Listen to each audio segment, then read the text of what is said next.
Hey,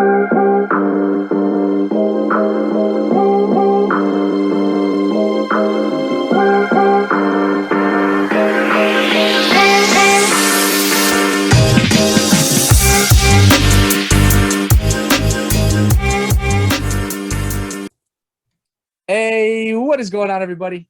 Welcome back to Halfback Dynasty. My name is Brendan. We are joined today with our co-host, Tyler, the legendary Gator Sense on Dynasty League Football with the legendary Rockstar Mullet. Tyler, how the heck you feeling today, my man? I'm feeling great, Brendan. I'm not feeling as well as you look, but I'm feeling good, man. It's finally some nice weather out here in Colorado. How you feeling? Oh, living life. Yeah, as I was telling you just a minute ago, trying to flex on my awesome chest hair. You see that, everybody? That's a real man right there. That's a real man. I got to zoom in a little bit on the replay here. I might see it a little better then, you know? I think you just need better glasses, Tyler. I hate to break it to you. It's your glasses, not my chest hair. But, folks, I hope we're doing well. A lot of news going on in the NFL. More breaking stories, big developments, a couple more free agent signings. Tyler, I've made a lot of trades recently. I know you've been getting a lot of texts and calls during work. Me making some spontaneous moves, not necessarily in our leagues, but in leagues that I'm in as well. So first off, before we jump into some of those big trades, because I'm excited to get into that juicy stuff, any free agent news, any big development with the Deshaun Watson story? You got anything for us?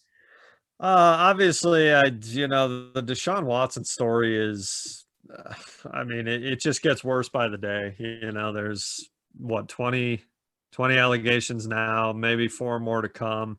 Honestly, Brendan, I have no idea what to think about it. I would say that there's validity here. You would have to think at this point. I mean, the amount of allegations are just out of control. It's disturbing. But outside of that, I mean, from what we're here to talk about, Dynasty, he's still a hold for me, man. There's nothing else to do with Watson right now. A lot of people have jumped ship. I could understand if you get a decent enough deal. Sure, I can fully understand jumping ship, but I've said it a few times on DLF, man, that this is Dynasty. Deshaun Watson's career is not over. The dude, even if he's suspended all year, he will play again. He's 25 years old, I mean, they were alleged, but Ben Roethlisberger had 4 rape cases. I mean, and what, he played another 10 plus years. I mean, I'm not speaking to the moral side of that. That's not why we're here, but Strictly football and fantasy football. Yeah, if you're dumping Watson in Dynasty because his career's over, Deshaun Watson will play in the NFL again. It might not be this year. He might miss 6 games. He might miss 30 games, but Deshaun Watson's career is not over. There's civil cases, which, I've done some research on what that means. It's a little more whoever puts out the allegations, it's a little more controlled by them than the court, which kind of keeps the ball more on their side. But I don't know, man. If I got an offer, if I could move Watson for Kyler Murray plus something, yes, I would do it. Would you move him for Joe Burrow straight up in a super flex league? I mean, that one makes sense to me. I think Joe Burrow is a top 10 quarterback. He's good enough Watson, to do it. Yeah, he's a top 2, 3, 4. Burrow could easily be as good as Watson as early as next year, a couple of years out. That makes sense. But, dumping him for 2nd, 3rd round picks, things like that. No, but I would consider a Kyler Murray, again, probably not realistic. Joe Burrow, Justin Herbert, guys like that. Yeah, if you can get out for a guy that has just as much upside and maybe ranked talent, a little bit behind Watson, but it's enough to where you void the risk of owning Watson, waiting to see what happens. Exactly. The other thing about Watson that makes him so hard to move is how young he is. If he was 33, sure, dump him, get out while you can, whatever. But the guy's 25 years old, But if you're looking at a car and a 2nd rounder, no, I don't see the point of making that deal. Again, I think he'll miss time, but I think he'll be in by week 8, and But again, I mean, with the trade that transpired, Miami's out on Watson now. Mhm. I don't. Watson has a team, which I think it seems to be convoluted through all this, that he doesn't have a team. He does, but he's also said he's not going to play for him. So the other factor here is Deshaun Watson really going to sit out a year if all this, whenever things get figured out, that Deshaun Watson's in a pretty ugly spot right now, and I fully understand that. And, I've been on the forums just saying hold, hold, hold. But again, if you got a decent enough offer, yeah, move him. But, Yeah. Most just letting likely you're him not go getting a for, decent yeah, enough you're not. offer though, Yeah, you're not. because somebody's I trying to buy actually, low. I actually hit up a league mate as a joke and said, "What do you think about Watson straight up for Lamar Jackson?" But yeah, that didn't happen. Yeah, I like Watson more, well, without all these allegations than Lamar Jackson. Sure. So, yeah, I mean, it's dynasty football. You're in it for the long run. Don't do anything irrational. If he retires on your team, he retires on your team. Getting that second or third round pick is not really, there's a low chance it would even amount to anything to begin with. So, the risk reward is, unless you're getting a guy that, could have somewhat of enough value to close that gap via or in regards to the risk, I agree, hold. What do you think about Sammy Watkins to the Ravens? 1 year, $6 million deal. Anything to see there? I mean, I'd like to be excited about it, but I don't think there's anything to be excited about. I mean, Sammy Watkins has, man, a lot of W names. I'm trying not to twist up my names here. Has a lot of talent, always has, but he's just outside of the 1 year in Buffalo. He's never put it together, man. He didn't Mhm. do much of anything outside of, if I remember right, it was week 1, 2 years in a row with the Chiefs. He had huge games, looked like a Mhm. WR1. Never did anything. Played pretty well in the Yep. playoffs overall for the Chiefs, but no, if you can't put up fantasy numbers with Patrick Mahomes, you're not doing it in Baltimore. Mhm. I So agree. no, nothing to get excited about there, in my opinion. How about you? I'd maybe pay like a third round pick just to see if somehow his jumping of organizations helps. Obviously Lamar Sure, Jackson's not really a throwing quarterback. Plus they have Marquise Brown, sure. they have Mark Andrews. It would be difficult. I would even put Miles Boykin ahead of Sammy Watkins just because he's been there for the Me past too. few years. Well, I think this would be Yeah, Boykin's third year, I want to say. third So year. I mean, if I've got an abundance of picks or I'm contending and there's really not much out there, I'd probably toss it, see what happens. But then again, I was a guy who was willing to die on the Sammy Watkins hill before I got bailed out like 2 years ago to trade him. So, it's one of those things where nothing to see there. But if you have the picks, why not? Let's see, Tyler, a couple huge trades within the NFL draft. We've got the Eagles traded away their 6th pick to the Dolphins for the number 12 overall, their 2022 first rounder, and they also swapped mid-round picks. First off, the Miami Dolphins have been killing it right now with these trades. They picked up an extra first-round pick. They essentially got 4 first-round picks for Laramie Tunsil, when they traded him for like 3 first-round picks to the Texans, which, my Yeah. gosh, I mean, pay top dollar for offensive linemen, I guess, or top price. But they basically turned that into 4 first-round picks. By them moving out of that high position, they're basically showing that Tua is their guy. I mean, unless they feel that somebody is going to let the quarterbacks fall to them in the mid first round, I think they're basically showing that Tua is their guy. By the Eagles trading back to, it also shows that they believe in Jalen Hurts. Although, Tyler, I don't know if you saw that article, they're still not fully guaranteeing that Hurts is the quarterback of the future. So very interesting things to see here. San Fran, I believe, jumped up as well. So they're really looking at a quarterback there. So a lot of speculation is going to be Trey Lance or, in my opinion, Justin Fields. A lot of rumors saying that they like Trey Lance a lot, which, hey, I was watching his pro day the other day, and he's a lot better than I thought he was. So I don't know, man. It seems like the quarterbacks are going to go 1, 2, 3, 4 off the board. Besides Trevor Lawrence, obviously being a for sure, well, right now a for sure hit based on his prospect rankings and being the best quarterback rank or prospect since Andrew Luck, since Peyton Manning. Are you looking at any of these other guys in a 1 QB league or even a super flex between Lance, Wilson, and Justin Fields, who seems to be dropping down the board? I mean, yeah, depending on landing spot, obviously, in a 1 QB, I would be looking at Trey Lance over any of them because I think he could be the best value. People have been excited about Fields for a while. So I think you could get Lance pretty late. I also think you could get Mac Jones very late. Mm-hmm. And even in 1 QB leagues, man, at least in our big league, I've noticed these rookie quarterbacks outside of the big ones get picked late and their value shoots up instantly after year one. So they're if you're in the third, fourth round, If they hit. yeah, if they hit, I would take a quarterback over, wide receiver 40 or whatever, because Mhm. there's more opportunity there for the value to go up, at least in our league, which we've talked about.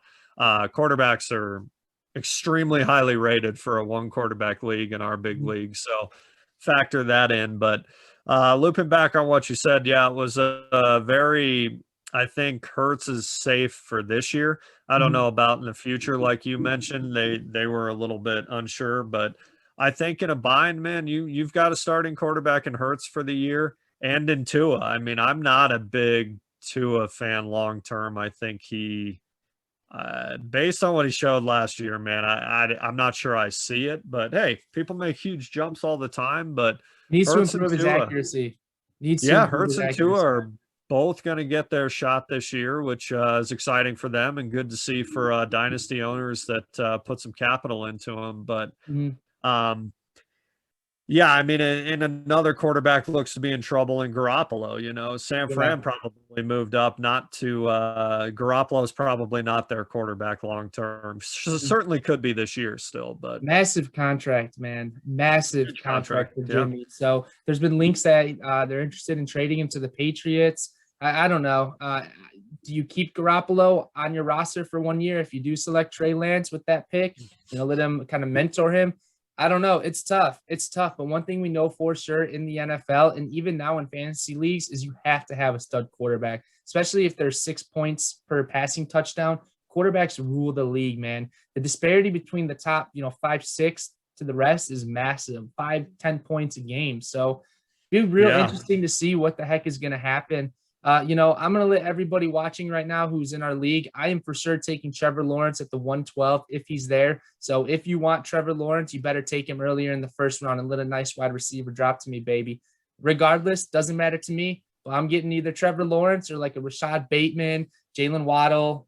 We'll see what happens, baby. We'll see what happens. Cool, man. Yeah, we're getting close to rookie draft season, man. We're getting there.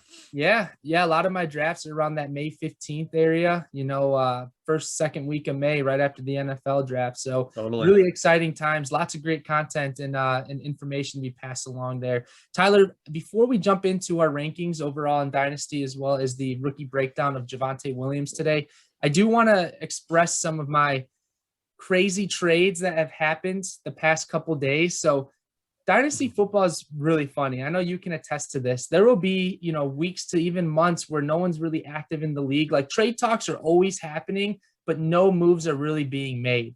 But then what happens is you have a trade of an absolute stud, and then all of a sudden there's 5 more trades that happen because teams had different pieces. Let's say I was going after one of your guys, but you were refusing to deal him to me, but then you trade that guy, I can make a different offer to that person. Maybe they like it more. You know what I mean? So basically when there's a shift of assets between owner to owner, different trade offers can be proposed. So, I was talking about acquiring Alvin Kamara. I got Alvin Kamara from you in our big league, but then in my other league, I really wanted him as well because I needed a third running back, right? I have Dalvin Cook, Nick Chubb, and Myles Gaskin.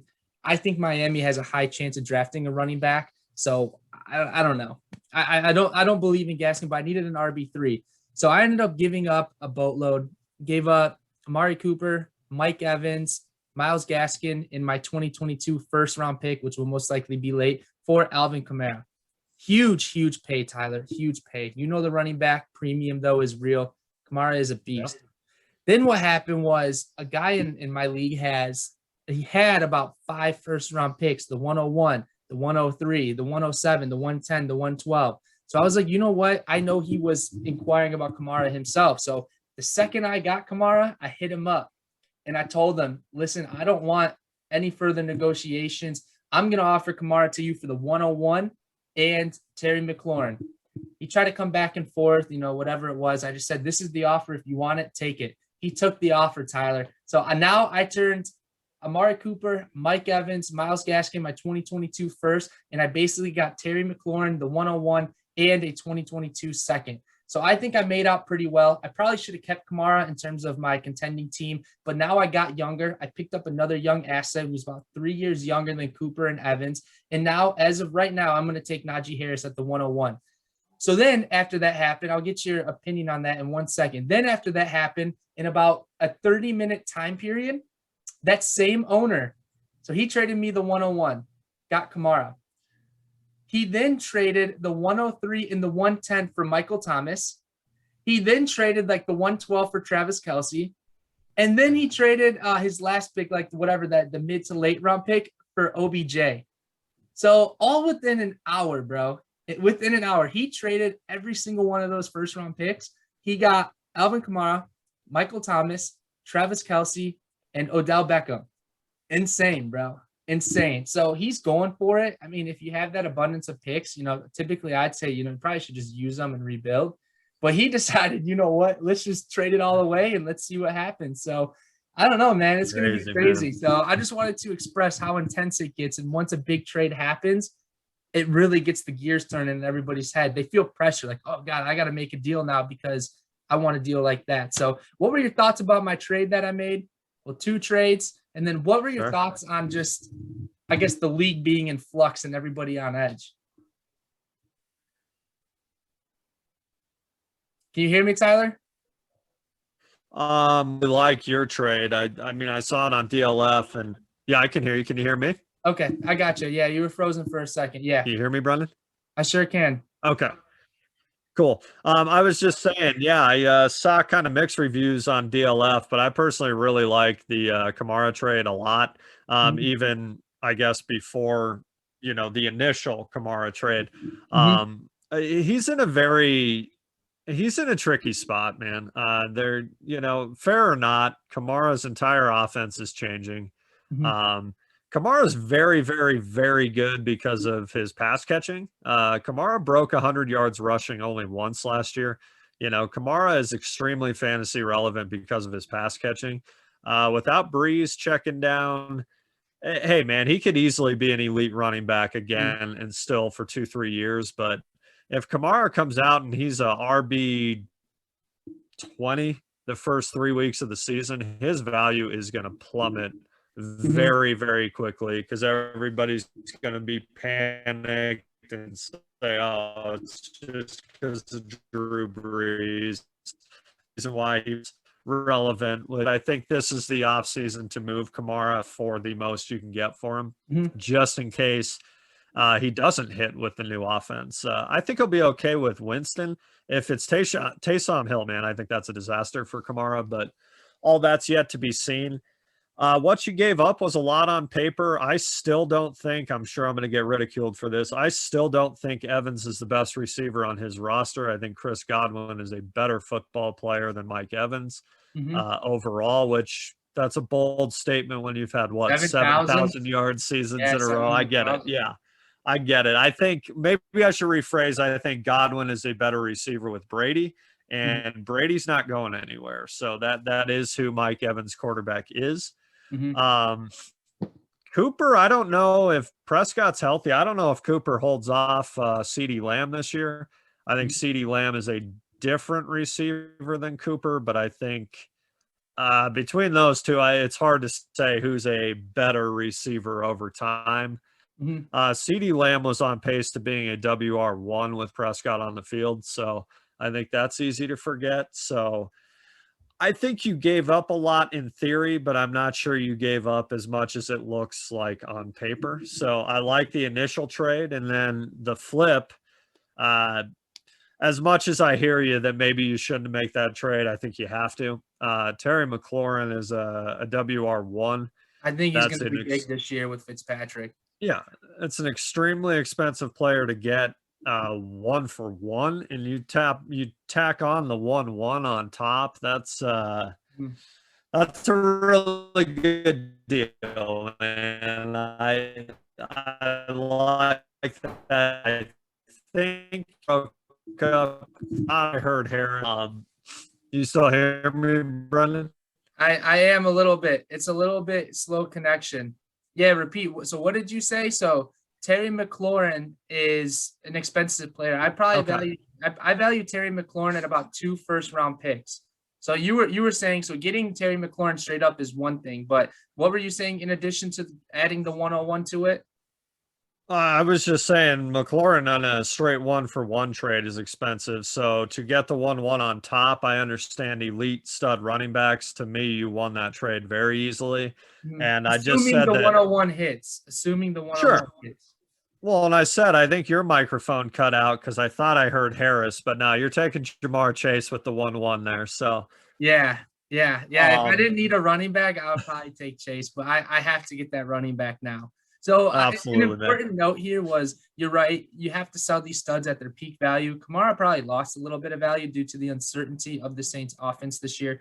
But you know what I did was I reset the clock on a wide receiver position. You know, Terry McLaurin's about 3 years younger than Mike Evans and Amari Cooper.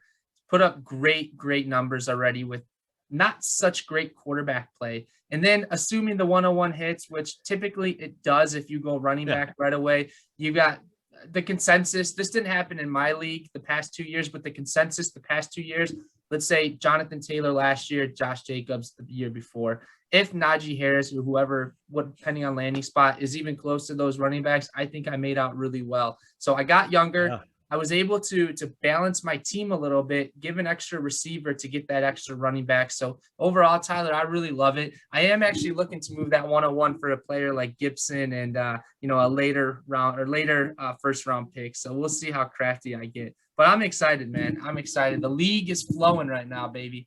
Yeah, I like I said, man, I really like that trade in its entirety. I think you did a really nice job there, and yeah, man, it's exciting when trades get rolling and people get kind of caught up. Going back to the person that made all the trades, I don't know, man.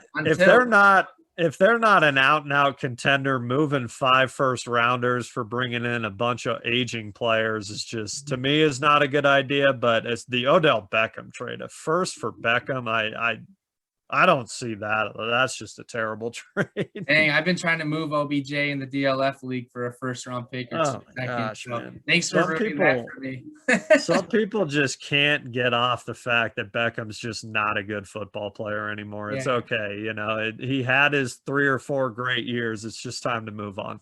Agreed. He gets older every year and he gets more attitude. So awesome. Yeah, I appreciate your feedback on the trade. I'll, of course, keep you updated with any big offers rolling my way. So cool. Let's move on actually to the rankings. Let me pull up our Google Doc real quick, or our Excel file. 1 second. All right. Can you see that? I can. Perfect. All right. So we're going to discuss our top rankings, our list. We've got ranks 21 through 25. And then we're also going to discuss Javonte Williams here in 1 second. So when we look at the ranks of 21 through 25, we kind of see that second tier of running backs come in. The low-end RB1s, the high-end RB2s. We've got some young running backs here that I would still love to own on my team. I mean, I'm a big Miles Sanders fan. I still like Josh Jacobs. Cam Akers is unbelievably hyped right now, which is scaring me a little bit. I own him in one league, but my goodness, people are going all in for Cam Akers, who, he showed he could be the workhorse back the last couple games of last season, but people are starting to chalk up like 3 first-round picks for him. That's absurd to me. But then we got Aaron Jones and then Travis Kelce. What stands out to you here? Do you agree with these consensus rankings? Are they about right where they're slotted? I think kind of like we've talked about in the past with rankings, so much goes into age. Aaron Jones and Travis Kelce are so much better than every other player on that tier of list, but they're below all of them. It's age plays such a heavy factor. I think the Cam Akers hype is getting a little wild as well. I tried to buy Akers in our big league, Brendan, and the price just wasn't right. And I get that his price right now in the market is what it is, and I wasn't willing to pay it. But I went back and looked at his player card, man. Like, he really was not very good in the regular season The first at few weeks all. too, pre-injury, he was bad.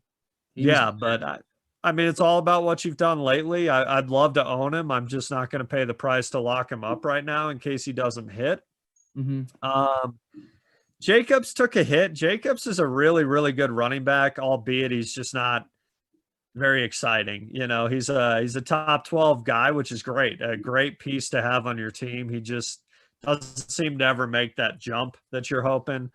And then Miles Sanders. I think we're giving up on Jacobs being like a top 5 running back. I thought there was some potential last year for it to happen due to him being capable of being a workhorse back on the Raiders. But clearly bringing in Kenyon Drake, they have other plans, other thoughts. Not saying Jacobs won't be good or bad. It's just now when you have another capable running back on that roster, it will for sure eat away on his touches. And they paid Drake quite a bit of money to be the second running back on that roster. So, sorry, go ahead. Yeah, and I agree with what you're saying. I think he's a top 12, 15 back, which there's nothing wrong with that. That's a great piece to have on your team. That means he's consistent week to week. Miles Sanders is kind of the same way for me. I like his skill set in ways. I don't think he has the ability to be a workhorse back at all, but I could be wrong there. So those guys Jacobs and Sanders are very similar to me. They're both not the most exciting RB1 to have on your roster, but hey, you could do a lot worse. You can plug them in every week, not even have to think about it. And that's a big deal with running backs, my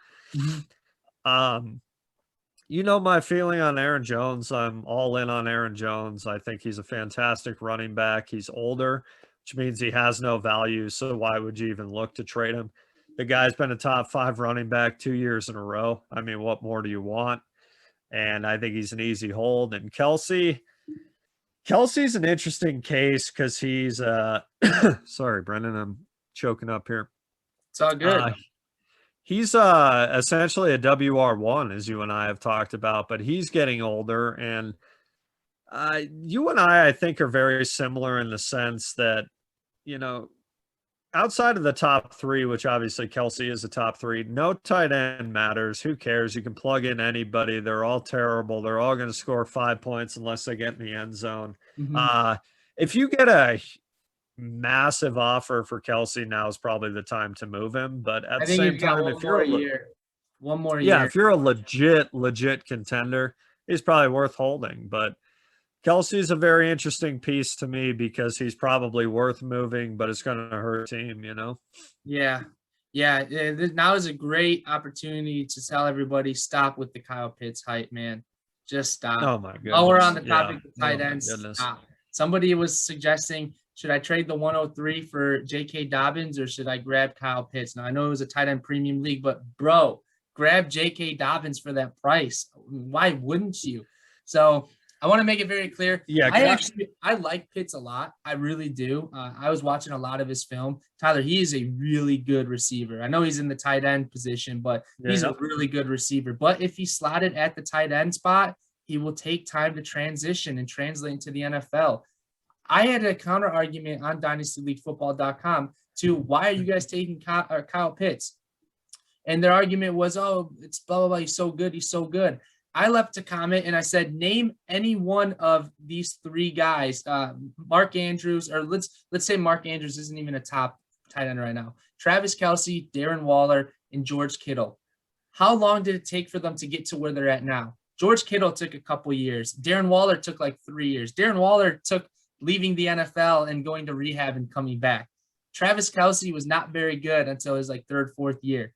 All of these tight ends, stop thinking Kyle Pitts is the missing piece to your team to plug in at tight end. Unless whatever organization takes him and lines him up in the wide receiver spot, he's not going to be that good right away. I hope I'm wrong. So everybody who takes Kyle Pitts with the top 5 pick, it pays off. But I don't know, man. It's not going to work out the way these people think. So this is our I told you so moment, Tyler. But yeah, I agree. Travis Kelce, now is the time to sell unless you're contending. If you're contending these next couple of years, you might as well just hold because you're not going to get a tight end unless you get like Darren Waller or George Kittle. You're not going to get one in return that will produce to the same amount.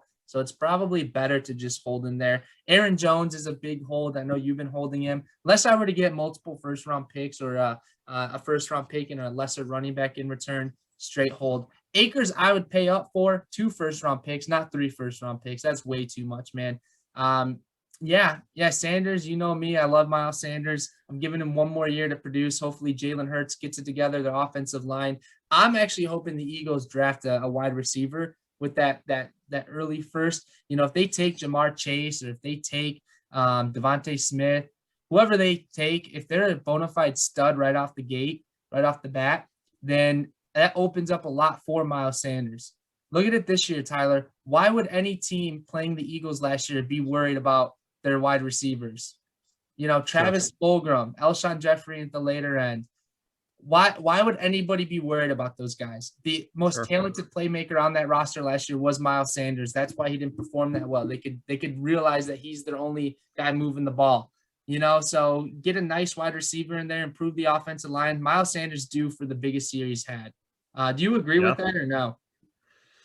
Yeah, absolutely, man. I'm going to circle back to the first thing you kind of got going on because I'm with you. The Kyle Pitts stuff is just, it's out of control. I understand that every year we have 2 or 3 tight ends that everybody's over the moon with and overdrafts, and most of them don't do anything. You know, OJ Howard and David Njoku were fantastic tight ends in college. You could argue both of them are droppable in Dynasty at this point. I think I understand everybody's still holding out hope for Njoku, but really, I don't know, man. There's just certain prospects every year, but I was actually looking at a mock draft this morning, and an NFL writer had him mocked at 3 to Atlanta. Like, are you kidding me? Like, that is absolutely absurd. You know, like I'm just not sure. The Kyle Pitts stuff is out of control. You know, It's getting absolutely ridiculous at this point. But hey, man, the other side of that is everybody likes their guy. Dynasty football is more fun when you have your guy on your team. If that's your guy and you want to draft him at 1-1, do it. You know, probably not a great pick, but I get it, man. Sometimes you draft your guys and they either hit or they don't. But I'm with you, man. The Kyle Pitts stuff every day. It's like, my goodness, you know, it's annoying at this most point. Tight ends are terrible. You know, most tight ends and a fantasy standpoint are not good. Agreed. Tyler, what's annoying is that how many times are these people going to fall for this? I mean, Dynasty League Football is a really good website, a really good community, and a lot of people on there are really smart and they're really good at playing Dynasty football. But I just can't agree with this take. And this goes on to that idea that once the bird spreads that idea into the community, everybody jumps on board. All it took was for 1 or 2 people to plant the idea that Kyle Pitts is going to be big. And everybody started jumping on board. And it's like, you've seen this before many, many times. Be smarter than that. Trade out of that pick. If you're going to take Kyle Pitts at the 103 in Dynasty football, trade out of that pick. There's no reason to trade that pick for George Kittle, for Darren Waller. I mean, I probably wouldn't do that, but, you know, trade that pick and get a tight end who's already balling out right now. So I don't know, man. I don't know. Yeah, I think a lot of it comes down to the excitement, the getting your guy. If Kyle Pitts hits hypothetically and he is the next Kittle or Kelce, then hey, man, that's great to have your. But that's going to take 3 years. They don't take at least 3 have years your tight end locked up. Yeah, but I don't know, man. People like who they like, and you would be able. Tyler, let's say Pitts does hit, right? Okay. In most leagues, I mean, I know your league, the league really values tight ends out of this world. It's really difficult to get a tight end. Most other leagues aren't like that. But if you're in a tight end premium or a non-tight end premium, whatever the case may be, I can almost guarantee you that you could get Kyle Pitts cheaper next year or in 2 years than taking him at the 103. You could get him way cheaper. You could probably toss a late first-round pick next year or in 2 years. Even if they do ball out to become the next Travis Kelce in about 2-3 years, Travis Kelce is still only worth like a first-round pick. Even a couple years ago, a first-round pick, maybe a second.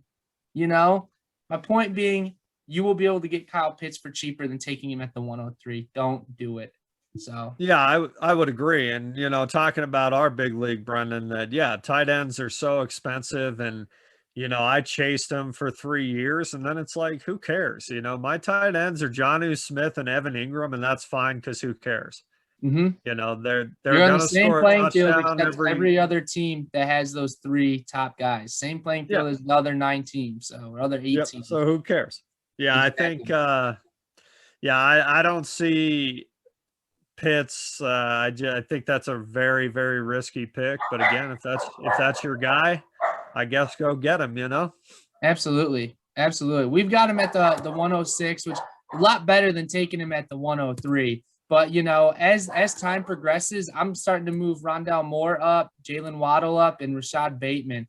Kyle Pitts is probably going to fall down a little bit on my rankings just due to the pro days and the measurements. Rondale Moore looks really good at his pro day. I mean, my Lord. So he's probably going to jump up.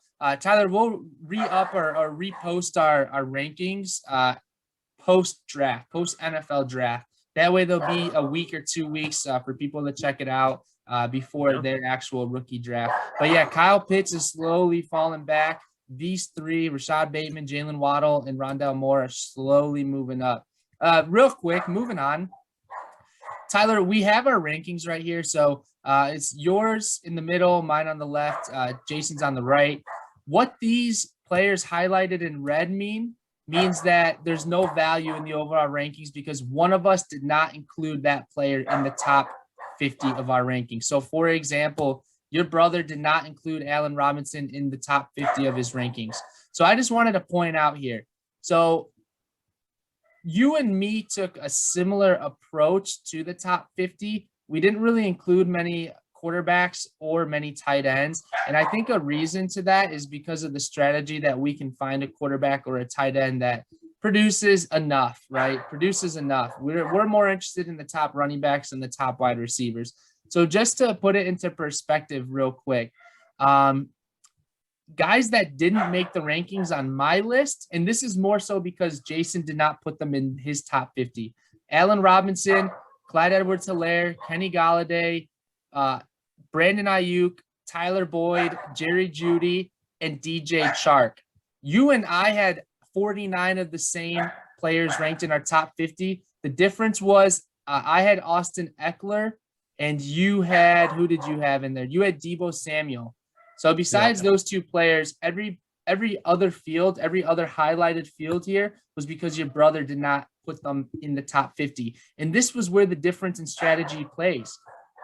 Jason decided to put Deshaun Watson, Josh Allen, Kyler Murray, Mark Andrews, and TJ Hawkinson. So he takes more of an approach of getting that higher end or a higher end quarterback and tight end than you and I typically do. And then he threw Julio Jones in there, which I could see the argument if he puts up a decent year. But sure. I just wanted to point that out. So really our top 50 turned into our top 42 because everybody in yellow right here, we all picked in our top 50 rankings somewhere. So I just wanted to point that out. That's why you see some cells here not ranked or not on the total rankings and not highlighted in green. So any surprising players here that didn't make the top 50?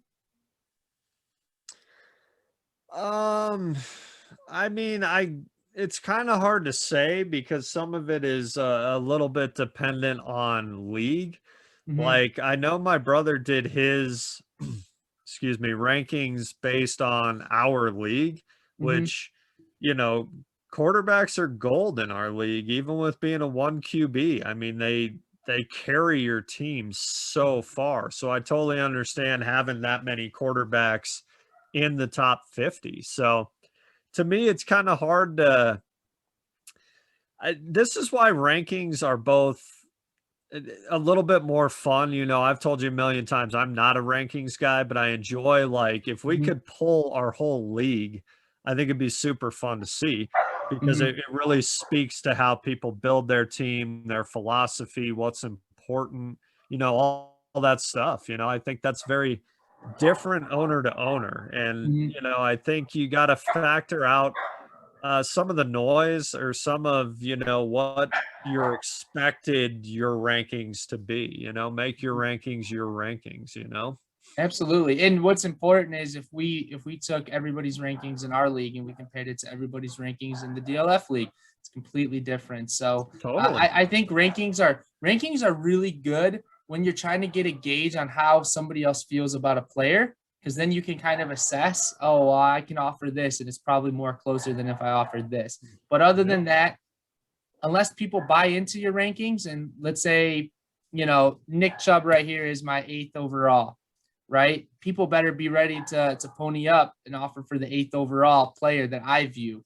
So I think it's good to get a sense there. But when I'm buying players, I don't look at that personally because my rankings are different. So it's weird. It's a weird system going on. Tyler, I'm sorry about all the dogs barking in the background. Oh, you're good, man. You're good, man. The 3 ladies, the 3 schnauzers are always going crazy in the afternoon, the evening, especially when the Amazon or UPS guy gets here. They're just all, this is our territory, baby. Don't mess with us. No worries, man. No worries at all, Brendan. I just wanted to piggyback on what you're saying real quick, Brendan, about like where you rank guys. Some of my rankings I also did based on our big league and their value, that I have Justin Jefferson at what?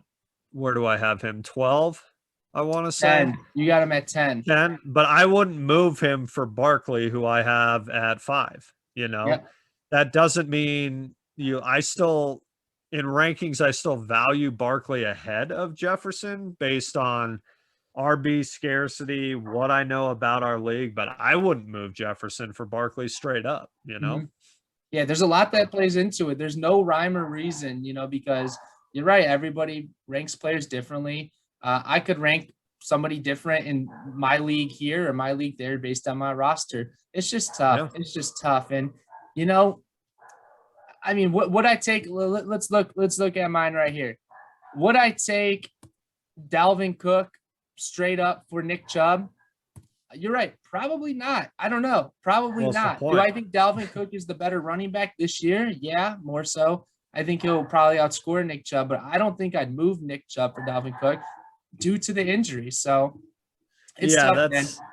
It's like we're building a framework to get an idea, a general idea of where these players are ranked, but we're not really following them. So it's weird. It's like a man-made construct. So I don't really know my point here, but it's just an outline. It gives us an idea of on paper of like, wow, you know what? I had this person a lot closer than that person than I thought. So very interesting. Absolutely, man. That's why I always caution people, don't make trades based on rankings or especially trade calculators. Trade calculators are just not a good way to go, in my opinion. You can manipulate them by loading up 4 fourth-round picks, that brings the value up. This kind of stuff is always a little risky. Agreed. The reason why trade calculators are really bad, especially when figuring out pick values, is because sometimes the trade calculator will assign like a first-round pick all the same amount, right? So like it can't take into consideration, okay, if I'm trading for the 2022 first-round pick, I personally think it's going to be a top 5 rather than a back end. The trade calculator can't analyze that. The trade calculator can't really analyze how good the rookie class is. The 101 this year is nowhere near as valuable as the 101 was last year, just because the class was way better last year. So that's why I'd be careful with the trade calculators. I'll use them in my favor, even though I don't follow them. I know players in some of my leagues, other owners use them. So I'll put guys into the trade calculator and then I'll send it to them and be like, look, the trade calculator says this is in your favor, even though I know the trade calculator can't accurately assess the actual trade based on our rosters, based on who's available in the draft, who's available on the waivers. So it's kind of interesting. Tyler, let's move on. Oh, go ahead. If you wanted to follow up, by all means, go ahead. Yeah, I was just going to say, everybody knows their own league the best. You know what people value versus what they don't, what's a fair trade, what's not, and I think a lot of people, it's great getting feedback from everybody, even league mates, running stuff by. It's just, you know your league best. So agreed. Sometimes maybe you see something that other people don't. Agreed. And that's why you got to trust your gut. get assistance from people into the people that are in your league internally rather than external. So I love DLF, but I know sometimes opinions are they're different. They're different because these people's leagues value running backs 20 times more than wide receivers. So that's the beauty of dynasty football. That's the beauty of playing with different individuals. We all do things differently. Tyler, let's move on to. Go ahead. I think some of the just one more thing. I think some of the differences are helpful too, because it does give you a second perspective, a third, fourth, fifth perspective of, hey man, maybe this isn't a fair offer to throw out. Maybe you are giving up way more than you're getting back. I think the more feedback, the better. I think it's fantastic to have that much feedback, to have a community that, people are actually trying to help you in both ways. I think that stuff's great. And you got to be comfortable if you're excited about a trade and you love it and everybody's telling you you're losing. Hey man, if you like the trade, make it. Send it through. Push it through, baby. Let it fly. Cool. I love it. All right, let's move on to the rookie breakdown for today. We've got Javonte Williams, running back of North Carolina. You don't have him ranked on your top 10 rookies. I have him ranked at number 5. This is a prime example of how things vary league to league. I value running backs a lot more than you do. You value wide receivers a lot more than I do. This is a prime example of it. So again, you'll see that the field in red indicates that player was not on everybody's rankings that did the ranking. So for example, the rookie rankings was just Tyler and I. So I had Javonte again at 5. You did not have him on your top 10. Instead, you have Tylan Wallace as your 12 overall. I'm sorry, we did the top 12, not the top 10. So we did a whole first round, if you will. So one thing that stands out to me is you got Trey Sermon on your rankings, but you don't have Javonte Williams. I was very intrigued to see that. Most of the consensus would say that Javonte Williams is the third best running back out of this class. Did you have a rhyme or reason why you put Trey Sermon down? Was it because he racked up like 350 rushing yards against Northwestern? A very basic, I've watched both of their tapes. I like the way Sermon projects at the next level. I also like where he played.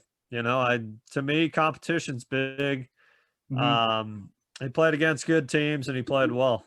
Yeah, North Carolina typically doesn't have as tough as a schedule as a college in the Big Ten. So I definitely hear you on that. So let's break down Javonte Williams. He's 20 years old, which is real attractive. I don't mean to say that in a weird way, but in terms of dynasty, grabbing a running back at the age of 20, I didn't know when his birthday was. He's most likely going to be 21 going into the season, but still incredibly young. That's what you want to see for running backs. He's 5'10". He is 220, so he's a pretty decent sized running back. He's got some muscle to him. That's a pretty thick weight. The pros, while watching tape, he's really good at finding the gaps. He is more of a bruising style running back, so he'll sit there, he'll take it up into the 1-2 or the ABC holes in between the guards, the tackles. He'll wait for blocks to progress so he can run up the middle. He has a really good burst of speed right when he gets the ball. He bursts through the gap. So I like that. I like how physical he is. He's really good in pass protection, which really, really is good at the next level. Guys like Ronald Jones, that's a huge no-go because coaches will sit you if you can't protect the QB. Pass protection is just as important as picking up that 10 yards per carry, in my opinion. So the physicality is great. It looks like he's going to be a 3-down back based on his body size, based on his overall ability on running plays and not on running plays to offer a really positive position towards his offense. I think he could fit in most traditional offenses. I don't necessarily think he would be as versatile with a quarterback that's incredibly versatile. Like I can't really see him as much on like the Ravens when you have Lamar Jackson he wants to run all over. I can't see him really as much on an organization like the Eagles per se, if you have Jalen Hurts. I look at him more as just, again, a bruising running back who can take the ball up the middle. Some cons that I did not like, or some things I did not like about him, lacks perimeter speed. I don't think he can outrun defensive players as well as others in the class. So what that means is taking it outside and outrunning, getting that extra couple yards around the tight end or around the receiver blocking in the slot. So that's why you typically see him sticking to the middle of the field. And I also didn't like how he's not as crafty. He's not as creative. When you see some running backs, you could see them juking all over the place. Alvin Kamara is an incredibly crafty running back. I did not see much of this in terms of Javonte Williams. I think the more and more I watch the tape, the more and more I think that he is a capable running back and he will translate into the NFL, obviously depending on organization. I don't think he's as good of a running back as Najee Harris, and I don't think he's going to be as good of a running back as Travis Etienne because of the fact that those guys, I think, are more NFL ready, and also guys like Etienne are a lot more crafty. So here are his stats that we pulled up from ESPN. 2020, he had 157 rushing attempts, 1,140 yards, which is attractive, 19 touchdowns, which is pretty on par with top running backs in the class. That's outrageous in the NFL. You aren't going to see running backs really get more than like 12 rushing touchdowns. So don't be thinking like, holy cow, 19 is crazy. It's good. It's really good in college, but you won't see that in the NFL for many guys. His average yards per carry was 7.3. That's what you really want to see. That's what's telling all of these scouts that this player is really good at breaking tackles. On initial contact, he can pick up extra yards. That's what I like. That's what I really like. That's like Nick Chubb style. Nick Chubb, he definitely gets a lot of yards after contact, and that's what these coaches want to see. So moving down to his 40-yard dash, it's okay.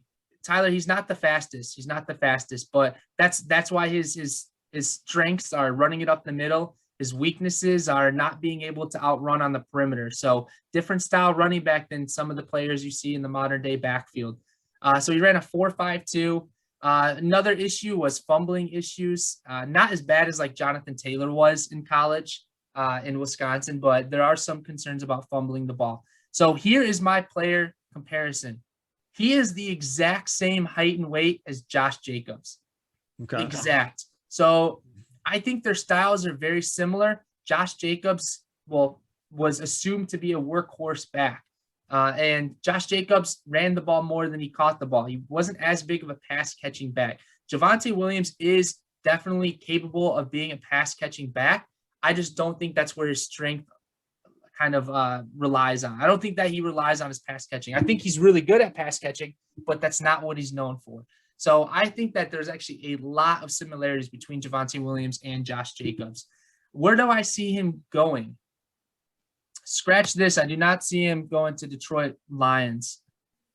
I see him going at 43 overall to San Francisco.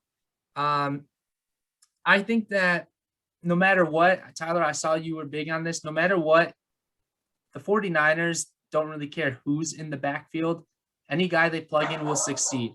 The reason why I think that they're going to be highly interested in him is because when you have a running back of higher draft capital, that typically means they have what it takes to be capable in the NFL. Guys like Jeff Wilson, I don't even know who else is in the backfield. Mostert, I don't even know if he's still there. None of those guys were of high draft capital. So my point being is they get good yardage out of the running backs now, but they could take it to the next level and consolidate and have a workhorse back, right? So San Francisco actually is one of the better rushing yards per game, but it's mixed depending on who they throw back there, McKinnon, Mostert, or Jeff Wilson. So my point being, if they can consolidate all three of those guys into one player, they don't have to focus as much on the running back position. They can let Javonte Williams do the work, and they could focus on getting help elsewhere, right? Plus, injuries are always a huge issue. I don't think Javonte Williams is that injury prone based on my research. Honestly, every running back gets injured, Tyler. So I'm sure he'll get injured at some point in his career. But I see him at 43 overall, the second round going to San Francisco. I also could see the Chargers drafting him at 47 overall. If the Chargers draft Javonte Williams, I would honestly – I would almost have him jump up in front of Etienne. Obviously, landing spots matter there. If Etienne goes to like the Steelers or the Falcons, then it'd be a little bit trickier, the Dolphins. But I have to say, if the Chargers draft Javonte Williams, I think that he just flies up the draft boards, man. That's a really good landing spot, in my opinion. That gives Justin Herbert a really nice traditional running back. We didn't see Herbert really use Eckler that much. I don't think that's in his game. But you get a really good pass blocking running back that can run up the middle. I would really like that, and I think that'd be a fantastic fit. Tyler, there's my rookie breakdown. I know you're not as big on Javonte Williams as I am. Again, that's due to running back scarcity, but this kid looks good, man. He looks good. I think there's a big drop off after Javonte Williams. No offense to Trey Sermon.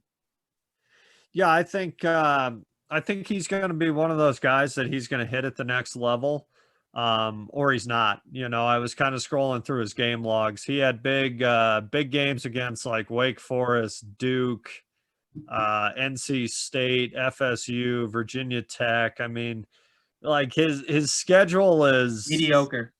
Yeah, but I mean that's not really his fault. That's just where he plays. Mm-hmm. So I mean, obviously he still has the ability. He put up 236 yards on the ground against the U, who was ranked number 10. I mean, obviously the ability's there. One of the games that stuck out for me was Notre Dame. He put up 28 yards on 11 carries against obviously what would be considered maybe more of a prototypical NFL style off or a defense he went against. But, you know, so much goes into your line in college, your system. You know, you look at Cam Akers was probably a better running back than he showed in college because he played for a really bad team for 3 years, 4 years, whatever it was. So I'm not crazy high on Williams, but I'm also very interested to see what he does. The kid catches the ball pretty well. He usually had 2, 3, 4 catches a game. You know, that's a great thing to see in college. So it's nothing against Williams. I just don't know what to expect from him. You know, I tend to lean on players that show well at big schools, but again, that's where he went to school. That Aaron Jones is one of the best running backs in the league. He went to UTEP. So, I mean, there's plenty of guys that did not go to big schools that play very, very well at the next level. Tons of them do. So I'm interested to see what he does, you know, that more than I personally wouldn't take him super high, but I would take a lot of guys high that most people wouldn't. So, you know, take that with a grain of salt. I see him going in the top 5 in a lot of drafts. Reason being, running back scarcity.